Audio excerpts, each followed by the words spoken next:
क्या आपने कभी सोचा है कि एक स्त्री के भीतर जो जीवन देने की क्षमता है, वही शक्ति अगर भीतर ही संरक्षित और ऊर्ध्वगामी कर दी जाए तो वह उसे सिर्फ मां बनने तक सीमित न रखकर देवी बन सकती है?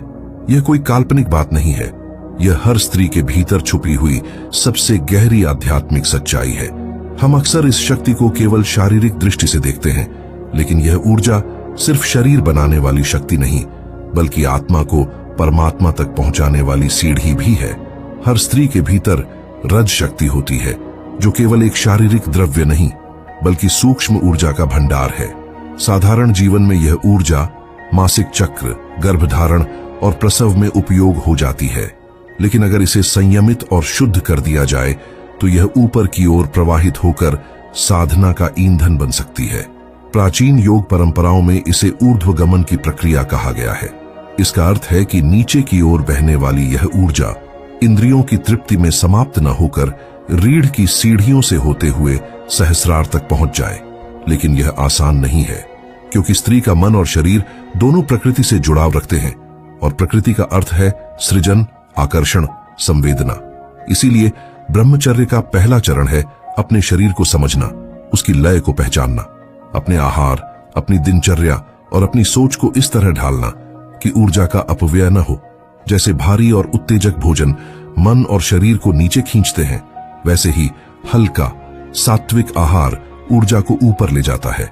शरीर को आराम चाहिए, लेकिन आलस्य नहीं, और मन को शांति चाहिए, लेकिन जड़ता नहीं। स्त्री ब्रह्मचर्य केवल शारीरिक संयम का नाम नहीं है, यह मानसिक और भावनात्मक संयम भी है।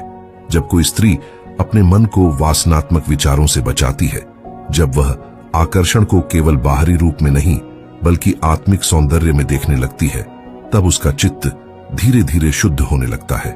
इसका मतलब यह नहीं कि जीवन में प्रेम नहीं होगा, बल्कि प्रेम का अर्थ बदल जाएगा। वह अब किसी को पाने की चाह नहीं होगी, बल्कि अपने भीतर से देने की क्षमता बन जाएगी। इस यात्रा में सबसे महत्वपूर्ण है जागरूकता।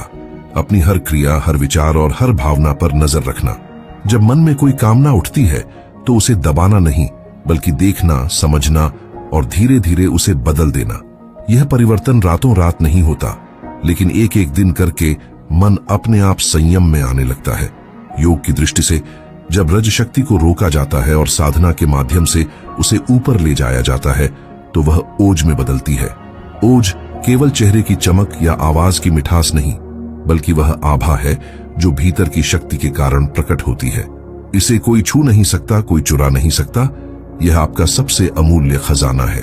और जब यह ऊर्जा ऊपर उठने लगती है तो जीवन के छोटे छोटे सुख दुख भी अपना असर खोने लगते हैं। स्त्री अब केवल समाज, परिवार या रिश्तों के दायरे में नहीं बंधी रहती। वह अपने भीतर की देवी को देखने लगती है। उसके हर कदम में स्थिरता आती है, हर शब्द में गहराई और हर दृष्टि में करुणा। यही स्त्री ब्रह्मचर्य का सार है। अपनी रज शक्ति को पहचानना, उसका संरक्षण करना और उसे आत्मिक ऊंचाई की ओर प्रवाहित करना। यह यात्रा शुरू होती है बस एक निर्णय से कि अब मैं अपनी ऊर्जा का अपव्यय नहीं करूंगी, बल्कि उसे अपनी आत्मा के विकास में लगाऊंगी। और यही निर्णय आगे चलकर साधना, समाधि और अंततः परमात्मा में विलय का मार्ग खोल देता है। जब एक स्त्री यह निर्णय ले लेती है कि अब उसकी रज शक्ति अपव्यय नहीं होगी और उसका हर श्वास, हर विचार, हर भावना ऊंचाई की ओर प्रवाहित होगी, तब अगला चरण शुरू होता है, यानी साधना और चित्त शुद्धि का चरण। यह वही स्थान है जहां से भीतर की असली यात्रा आरंभ होती है। साधना केवल ध्यान की मुद्रा में बैठकर आंखें बंद करने का नाम नहीं है। यह अपने संपूर्ण अस्तित्व को एक दिशा में लगाने की प्रक्रिया है। जैसे एक नदी का जल अगर कई धाराओं में बंट जाए तो वह अपनी शक्ति खो देता है, लेकिन वही जल जब एक ही दिशा में बहता है तो चट्टानों को काट देता है। वैसे ही मन और ऊर्जा को एक ही लक्ष्य की ओर मोड़ना साधना है।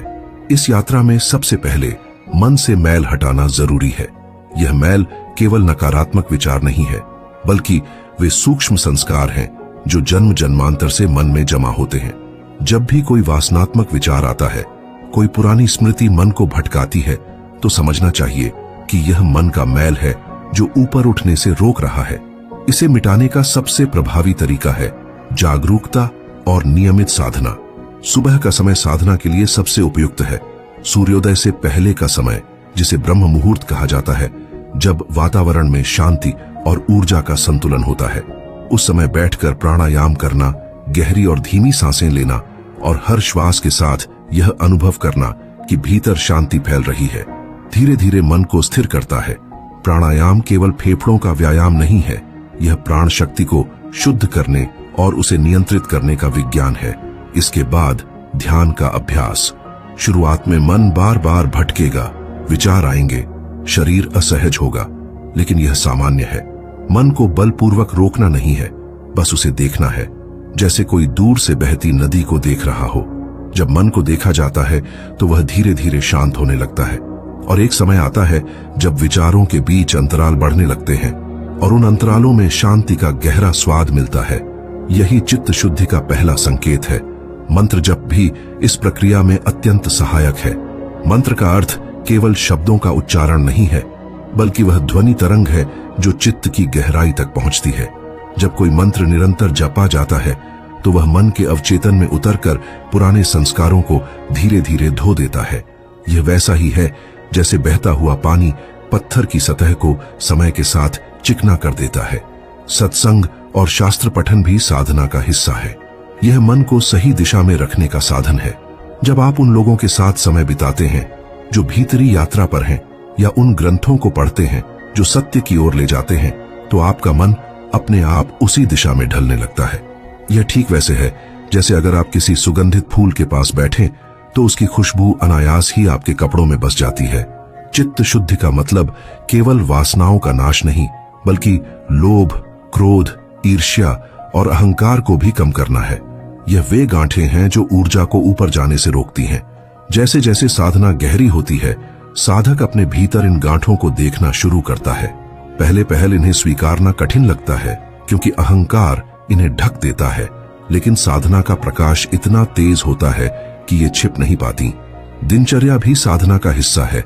एक संयमित दिनचर्या में शरीर, मन और आत्मा का संतुलन बना रहता है। समय पर उठना, समय पर भोजन करना, शारीरिक श्रम करना और समय पर विश्राम लेना, ये छोटे छोटे नियम चित्त शुद्धि में बहुत मदद करते हैं। जब जीवन में अनुशासन होता है तो मन में स्थिरता आती है और स्थिर मन ही समाधि की ओर बढ़ सकता है। धीरे धीरे साधना से मन का चेहरा बदलने लगता है। पहले जो विचारों का तूफान था वह अब हल्की लहरों में बदल जाता है।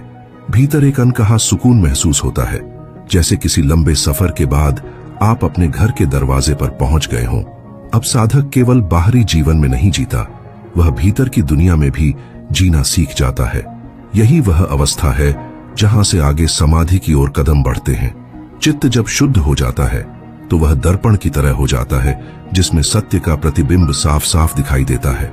और जब यह प्रतिबिंब इतना स्पष्ट हो जाए कि साधक उसमें खुद को भूल जाए, तब समाधि का द्वार खुलता है। जब चित्त शुद्धि का काम पूरा हो जाता है, जब मन का पानी इतना साफ हो जाता है कि उसमें कोई लहर नहीं, तब साधक एक नए मोड़ पर खड़ा होता है। यह वह मोड़ है जहां से समाधि की ओर यात्रा शुरू होती है। यह यात्रा उतनी ही अद्भुत है जितनी कठिन, क्योंकि यहां तक पहुंचते पहुंचते मन का स्वरूप ही बदल चुका होता है। समाधि शब्द सुनते ही अक्सर लोग इसे किसी चमत्कार या असाधारण शक्ति से जोड़ते हैं, लेकिन असल में यह एक स्वाभाविक अवस्था है।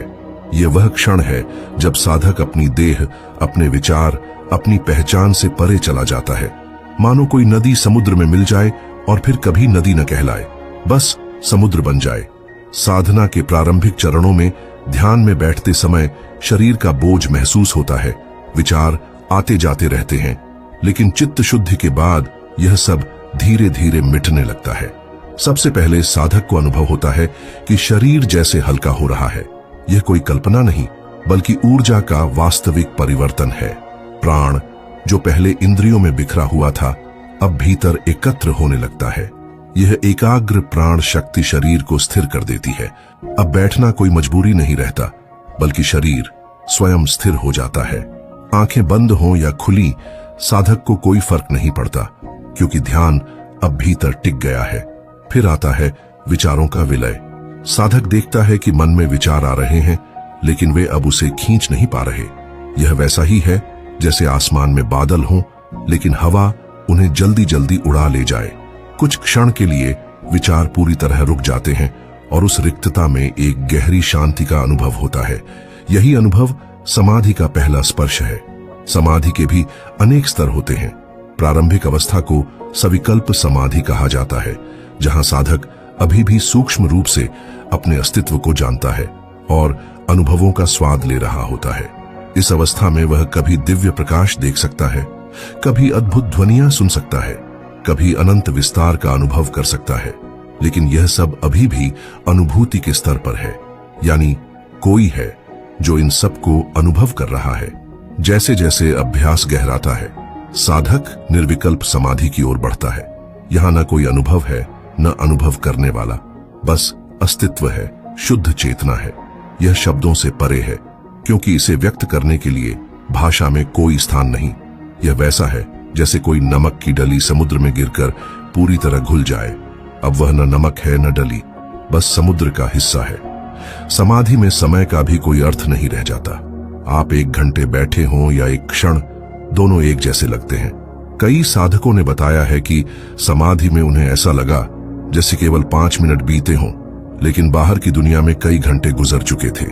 यह इसलिए होता है क्योंकि समय केवल मन के साथ जुड़ा हुआ है, और जब मन स्थिर हो जाता है तो समय का प्रवाह रुक जाता है।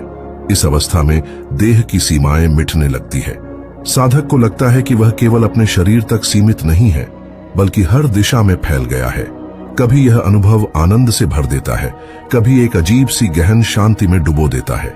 शरीर की पीड़ा, भूख, प्यास, यह सब क्षणिक रूप से समाप्त हो जाता है, क्योंकि चेतना अब इनसे परे जा चुकी होती है। लेकिन समाधि केवल एक व्यक्तिगत आनंद का अनुभव नहीं है, यह एक जिम्मेदारी भी है। जब साधक इस अवस्था से लौटता है तो उसकी दृष्टि पूरी तरह बदल चुकी होती है।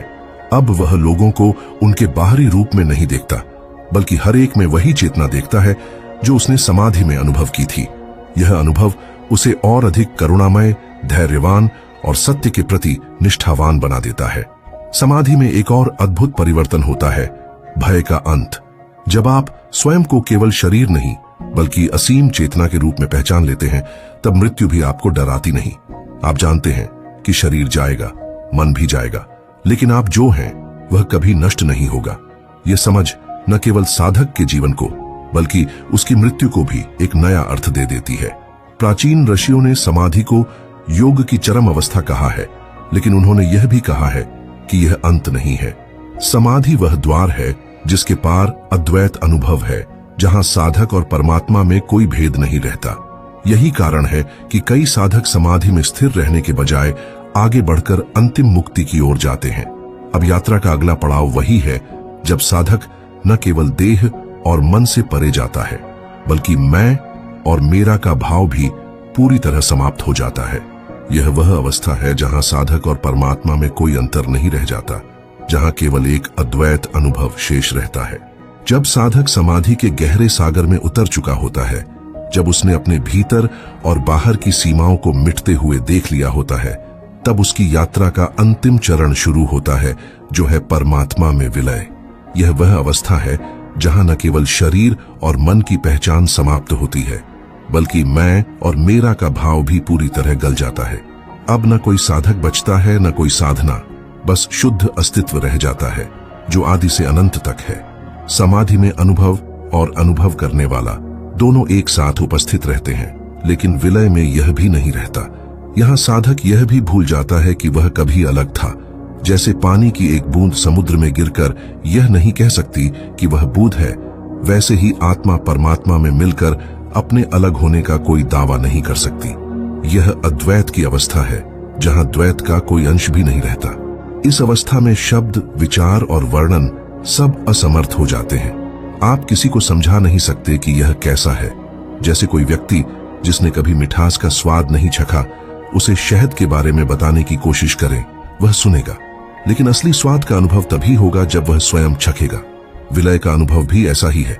यह केवल जिया जा सकता है, कहा नहीं जा सकता। विलय की अवस्था में साधक देखता है कि पूरा ब्रह्मांड उसी का विस्तार है। पेड़, पर्वत, नदियां, आकाश, तारे, चांद, सूरज, सब उसी चेतना के रूप हैं। अब कोई दूसरा नहीं बचता, कोई बाहर नहीं बचता। हर चेहरा, हर आवाज, हर दृश्य उसी एक का प्रतिबिंब है। यह समझ साधक को एक असीम करुणा से भर देती है, क्योंकि अब वह जानता है कि जिसे हम दूसरा कहते हैं वह भी वास्तव में मैं ही हूं। यहां अहंकार का अंत हो जाता है। अहंकार केवल एक भ्रम था कि मैं यह शरीर हूं, यह नाम हूं, यह पहचान हूं। जब यह भ्रम टूटता है तो एक अनकही स्वतंत्रता का अनुभव होता है। अब कोई भय नहीं, कोई लालच नहीं, कोई प्रतिस्पर्धा नहीं, क्योंकि जो कुछ है वह पहले से ही है। कुछ पाने की आवश्यकता नहीं रहती, कुछ खोने का डर भी नहीं रहता। विलय में आनंद और शांति कोई अलग अनुभव नहीं है, वे साधक के अस्तित्व का स्वभाव बन जाते हैं। आनंद अब किसी कारण से उत्पन्न नहीं होता, वह निरंतर प्रवाहित होता है। शांति अब परिस्थितियों पर निर्भर नहीं रहती, वह हर परिस्थिति में बनी रहती है। चाहे तूफान हो या सन्नाटा, भीतर की स्थिरता कभी नहीं टूटती। यह अवस्था मुक्ति कही जाती है। केवल जन्म मरण से मुक्ति नहीं, बल्कि हर प्रकार की मानसिक और भावनात्मक जकड़न से मुक्ति। अब कोई बंधन नहीं, कोई सीमा नहीं। साधक जान जाता है कि वह कभी पैदा नहीं हुआ था, कभी मरेगा नहीं, वह हमेशा था, है और रहेगा। यही उसका असली स्वरूप है, सत्य, चित्त और आनंद। विलय के बाद साधक संसार में रहता है, लेकिन संसार उसे बांध नहीं पाता। वह कार्य करता है, लेकिन उसके भीतर कोई कर्ता भाव नहीं रहता। जो कुछ होता है वह सहजता से होता है, जैसे फूल से सुगंध निकलती है, जैसे सूर्य से प्रकाश फैलता है। वह न किसी चीज से जुड़ता है, न किसी से दूर होता है, क्योंकि उसके लिए सब एक ही है। ऐसा व्यक्ति समाज में एक जीवित प्रेरणा बन जाता है। उसके पास कोई उपदेश नहीं, लेकिन उसका अस्तित्व ही शिक्षा बन जाता है। लोग उसकी उपस्थिति में शांति महसूस करते हैं, भले ही वह कुछ बोले या न बोले। उसकी आंखों में देखने पर लोगों को लगता है कि वे खुद को देख रहे हैं। यही कारण है कि ऐसे लोग युगों तक याद किए जाते हैं। उनके जाने के बाद भी उनकी ऊर्जा लोगों को मार्ग दिखाती रहती है। लेकिन यह समझना जरूरी है कि परमात्मा में विलय कोई लक्ष्य नहीं है जिसे हासिल करना है, बल्कि यह तो आपका असली स्वरूप है, जिसे भूलने के कारण आप खोजने निकले थे। साधना, समाधि, ये सब सिर्फ आपको यह याद दिलाने के साधन है कि आप पहले से ही वही हैं। यात्रा का अंत वहीं होता है जहां से वह शुरू हुई थी, बस अब दृष्टि बदल चुकी होती है। इस अवस्था में मृत्यु भी एक उत्सव बन जाती है। साधक जानता है कि शरीर जाएगा, लेकिन वह स्वयं कहीं नहीं जाएगा, क्योंकि वह हर जगह है। उसका अस्तित्व अब किसी विशेष स्थान या समय में बंधा नहीं, वह हर जीव, हर कण, हर धड़कन में जीवित है। यही कारण है कि महापुरुषों के शरीर भले ही न रहें, लेकिन उनकी उपस्थिति सदा अनुभव की जा सकती है। इस तरह स्त्री ब्रह्मचर्य से शुरू होकर साधना, समाधि और अंततः परमात्मा में विलय तक की यह यात्रा हमें यह सिखाती है कि जीवन का असली उद्देश्य केवल जीना नहीं, बल्कि अपने असली स्वरूप को जानना है। जब यह जान लिया तो फिर न कोई भय रहता है, न कोई कमी, बस एक असीम प्रेम और करुणा का सागर रह जाता है, जिसमें सब कुछ और सब कोई पहले से ही डूबा हुआ है। यही अंतिम सत्य है और यही सबसे बड़ा रहस्य कि खोजने वाला और जिसे खोजा जा रहा है वे अलग नहीं, बल्कि हमेशा से एक ही हैं। अगर ये बातें आपके मन को छू गई तो यकीन मानिए ये शुरुआत है। चैनल को सब्सक्राइब करें और अपने भीतर की यात्रा को और गहरा बनाइए। हम फिर मिलेंगे एक नई अंतर्दृष्टि के साथ। आपका बहुत बहुत धन्यवाद।